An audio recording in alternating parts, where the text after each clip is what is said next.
அன்புக்குரியவர்களே, மனிதனுடைய வாழ்வில பல விஷயங்கள் முக்கியமானது என்று சொன்னாலும் இதைதான் சொல்றான். இது இல்லைன்னா மனித வாழ்வே இல்லை அப்படின்னு சொல்லலாம். நேரத்தை கருதி நானே கேள்வி கேட்க பதில சொல்றேன். உறவு அப்படின்னு சொல்றான். உறவு இல்லை என்றால் மனித வாழ்வே இல்லை.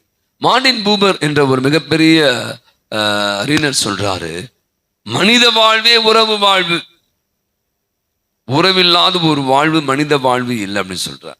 எய்ம்ஸ் அப்படின்னு சொல்லக்கூடிய மிகப்பெரிய ஒரு சொல்றார், கிறிஸ்துவம் என்பது ஒரு மதம் அல்ல, கிறிஸ்துவம் என்பது ஒரு மதம் அல்ல, அது இறைவனுக்கு மனிதனுமக்கான ஒரு உறவு பாலம். பார்த்தீங்கன்னா இன்னைக்கு ரொம்ப அழகான, நான் சொன்னது போல முன்னுரையில தவக்காலத்தினுடைய 3 தூண்கள் நம்ம கேட்ட இந்த நற்செய்தி வாசகம், நோன்பு, ஜபம், அதுக்கப்புறம் தான தர்மம். இதை பற்றி யோசிக்கிற போது 3 கருத்துக்களை நறுக்குன்னு சொல்லி முடிச்சிடுறேன். முதல் விஷயம் சொல்றாங்க, இன்னைக்கு நிறைய இது உங்களுக்கு தெரிஞ்ச விஷயம் தான், பட் இருந்தாலும் சிந்தித்ததை உங்களோடு பகிர்ந்து கொள்ள விரும்புகிறேன். ஒரு மனிதனுடைய வாழ்வில இந்த உறவு மிக முக்கியமான உறவு, தனி மனித உறவு. அதான் ஆண்டவர் மிக அழகாய் சொல்வார், உன் மீது நீ அன்பு கூறுவது போல உன் அயலார் மீதும் அன்பு கூறுவாய். யார் ஒருவன் தன்னிடம், நான் இருக்கேன் ஆண்ட்ரூ, நான் என்னிடம் சரியான உறவை வைத்துக் கொள்ளவில்லை என்றால், நான் என்னை அன்பு செய்யவில்லை என்றால், இது ப்ரூவ்டு, நீங்க அடுத்தவங்களை அன்பு செய்ய முடியாது, நீங்க அடுத்தவங்க சரியான உறவை வைத்துக் கொள்ள முடியாது. இது நான் எழுதி தரேன், சேலஞ்ச் கூட பண்ணலாம். அதான் நிறைய பேர் மற்றவங்க நல்லா உறவை வச்சுக்க மாட்டாங்க, மற்றவங்க அன்பை, ஏன்னா அவங்க தனக்குள்ளவே அந்த சரியான உறவு இல்லை, அன்பு இல்லை. அவதான் இன்னைக்கு ரொம்ப அழகாக சொல்லுவாங்க, தனித்திருப்பது. இதான் நோன்பு. நோன்புக்கான ஒரு புது விளக்கத்தை நான் தருகிறேன். இயேசு 40 நாட்கள் அந்த பாலைவனத்திலே நோன்பு இருந்தார் என்று மத்தேயு நற்செய்தியாளர் பதிவு செய்கிறார். ஏன் அவர் இருக்கணும்? தனக்குள் அவர் சென்ற பயணம். யார் தனித்து இருக்கிறாங்களோ, யார் தனக்குள்ளே பயணிக்கிறாங்களோ, இந்த நோன்பு என்பது என்ன செய்கிறது என்றால், என்னுடைய பலவீனம் என்ன, என்னுடைய குறை என்ன, ஒருவேளை உணவை தவிர்ப்பது மட்டும் நோன்பு இல்லை. இன்னைக்கு காலை சாப்பிடலப்பா நான், ஓகே 12 மணி ஆகட்டும் சாப்பிட்டுக்கலாம், இல்லை. இப்படியாக எனக்குள்ளே நான் போகிற இந்த உறவு என்னை தனித்து இருக்கிற போதுதான், எனக்குள்ளே நான் செல்கிற இந்த பயணம்தான் என்னை நெறிப்படுத்துகிறது, எனக்கு வழி காட்டுகிறது. நான் என்ன பண்ணிட்டு இருக்கேன், சில பேர் தெரியல என்ன போயிட்டு இருக்கோம், என்ன பண்றோம். ஏன்னா நம்ம எல்லாம் கும்பலாவே இருந்துட்டு பேசிட்டு சிரிச்சுட்டு வாழ்க்கை. அதான் இந்த 40 நாட்கள் பார்த்தீங்கன்னா நோன்பு. உணவை தவிர்ப்பது மட்டுமல்ல, அந்த உணவை தவிர்க்க போது நான் எனக்குள் மேற்கொள்ள உணவை தவிருங்க, எனக்குள்ளே நான் போடுகிற போது நான் கொள்ள அந்த உறவு, என்னுடைய அன்பு, நான் என்னை அன்பு செய்கிற போது, அன்று நீ சரியில்லை, ஒழுங்கு அவனை கவனிக்கிறது இல்லை. அந்த அடிக்கடி சொல்லுவது, அந்த வண்டிகளை எல்லாம் நீங்கள் வண்டி ஓட்டும் போது பார்க்கலாம், சில வண்டி ஸ்டாப் ஆகிடும், காரு நிறைய ஒழுங்கா நீங்கள் வண்டியை மெயின்டைன் பண்ணணும். வண்டியில் ஃபியூல் இருக்கா, இப்போ எல்லாம் இண்டிகேஷன் இருக்குது. 2 வீலர்ஸ்லாம் பாருங்கள், காற்றே இருக்காது, பஞ்சர் ஆகிடும். அப்போ இந்த வண்டியை நீங்கள் என்னை அடிக்கடி சொல்லுவாங்க, இந்த லாரியில் போட்டிருக்கோம், என்னை தினமும் கவனி. நீ பார்த்துருப்பீங்க பெரிய பெரிய லாரியில் அந்த பாக்ஸில் போ, என்னை தினமும் கவனிக்கணும். இன்னைக்கு கவனிக்காம போனதா நீங்க நிறைய பிரச்சனை. உடம்பு கவனிக்கணும்.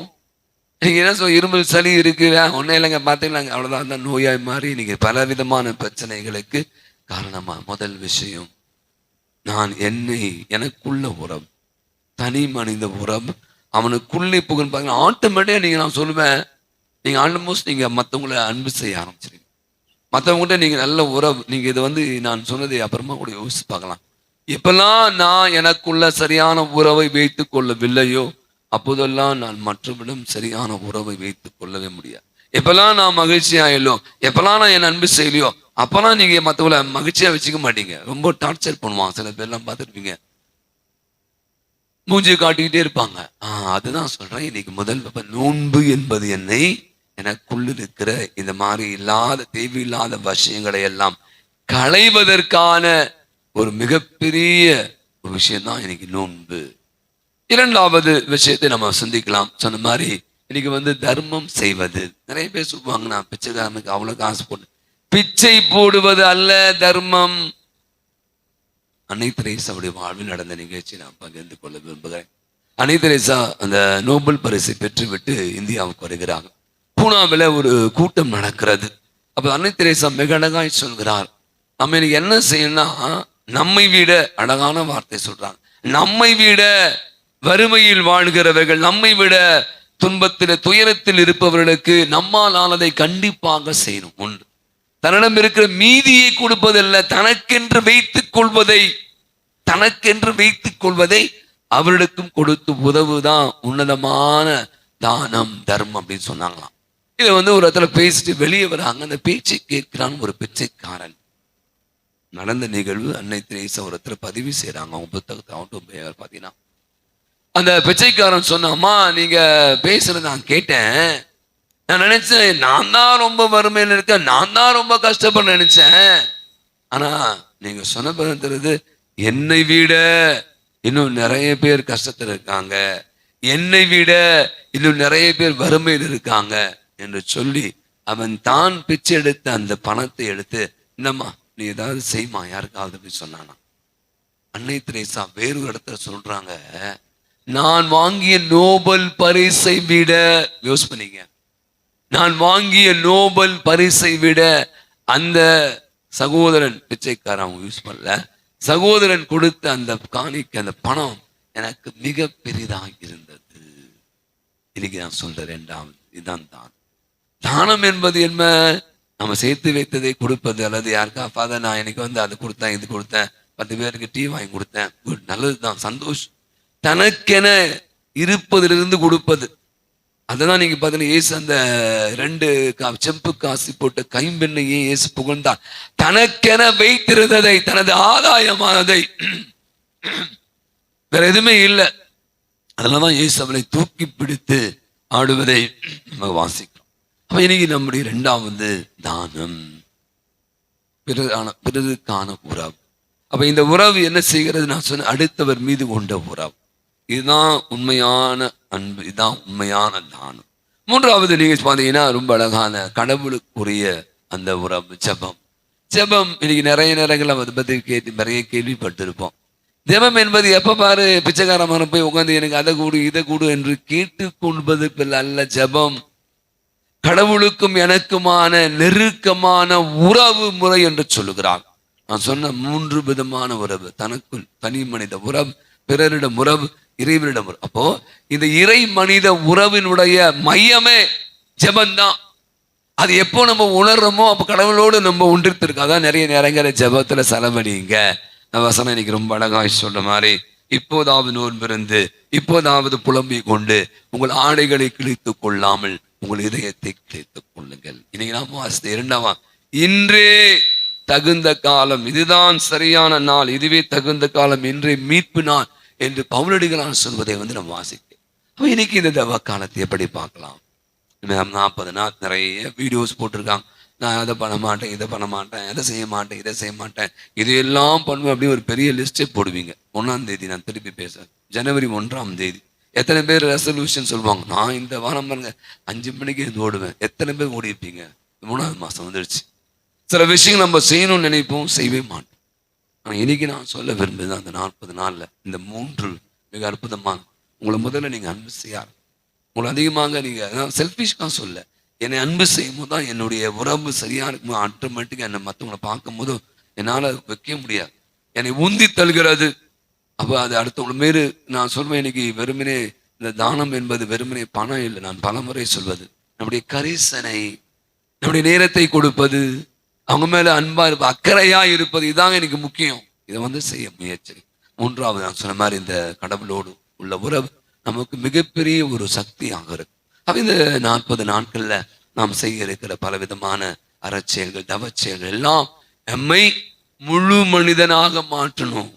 பழைய மாதிரி கூட அதே முஞ்சி தூக்கி வச்சுக்கணும், அதே கோபக்காரனாக, அதே எரிச்சல் பட்டுக்கொண்டு, அதே சண்டை போட்டுக்கொண்டு, அதே பகைமை உணர்வோடு வாழ்ந்து கொண்டு, அதே போட்டி பொறாமையோடு, அதே காம உணர்வு, பால் உணர்வு எண்ணங்களை வளர்த்து கொண்டு, அதே சோம்பேறித்தனத்தோடு திருப்பி கூட்டி வரேன். முதல்ல நான் ஒழுங்கா இருந்தேன் அப்படின்னா ஆட்டோமேட்டிக்கா நான் என்ன பண்றேன், என்னோட விருப்பருடைய என்னால. அப்ப இது இரண்டுக்குமாக இருப்பதுதான் ஆண்டவர் கொண்டு உறவு. அந்த உறவு இன்னும் எனக்கு அதிகமான வல்லமை தந்து நான் செல்ல வேண்டிய அந்த பயணத்தின் பாதையில எனக்கு ஆண்டவர் முன்பாக இருந்தபடி காட்டிக் கொண்டிருக்கிறார். இந்த அருமையான நாளே தவ காலத்தை துவங்க இருக்கிறோம்.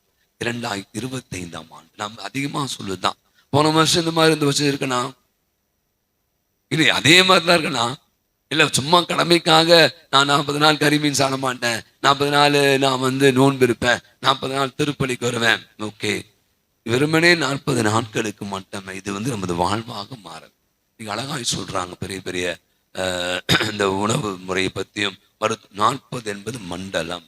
ஒரு விஷயத்தை நீங்க செய்ய ஆரம்பிச்சு, எனக்கு 5:30 மணிக்கு தூக்கம் முழிச்சிடும். ஏன்னா ஒரு வருஷம் இல்லை, நான் ஒரு 35 வருஷமா பண்ணிட்டு இருக்கேன்.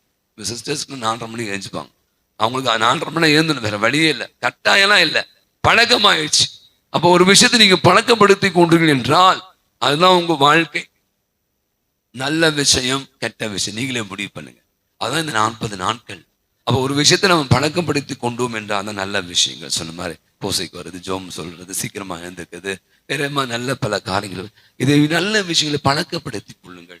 இந்த 40 நாட்கள் இதோடு முடிந்து போவதல்ல, நிச்சயமா உங்கள் வாழ்வையை திருப்பி போடக்கூடிய மனம் திருந்தியவர்களாக நாம் திரும்பி வர ஆண்டவர் அழைப்பு விடுகிறார். அப்படியான ஒரு அர்த்தமுள்ள தவ காலத்தை, ஒரு புனித காலத்தை, ஒரு அருளி காலத்தை துவங்குவோம். நம்மை முதலில் மாற்றுவோம். மனம் மாறக்கூடியவர்களாக, மனதில் இருக்கிற தேவையில்லாத அசடுகளை கழிவுகளை எல்லாம் தூக்கி எறிந்து கரைபடைந்திருக்கிற நம்முடைய அந்த உள்ளத்தை பரிசுத்தமாக்கி கொள்ள கடவுள் பார்ப்பார். மறைவாய் உள்ளதை காண உங்கள் தந்தை உங்களுக்கு மற்றவன் என்ன பார்க்கணும் அவசியம் இல்லை. நான் வெள்ளையா இருக்கேனா, பவுடர் போட்டுக்கனா, நான் சிரிக்கிறானா, கடவுளுக்கும் எனக்கு. அப்போ இது என்னையும் பற்றி நான் சொன்னேன், அதோடு ஒன்று தொடர்புடையது. அப்போதான் நான் சொன்ன இந்த மூன்றுமே நம்முடைய வாழ்வுக்கு மிக அவசியமானது, அத்தியாவசியமானது. அதை நமதாக்கி கொண்டு வாழ மனித வாழ்வை நோக்கி பயணிக்க தொடங்க தேவையான அருளை தொடர்ந்து திருப்பலியில் மன்றாடுவோம்.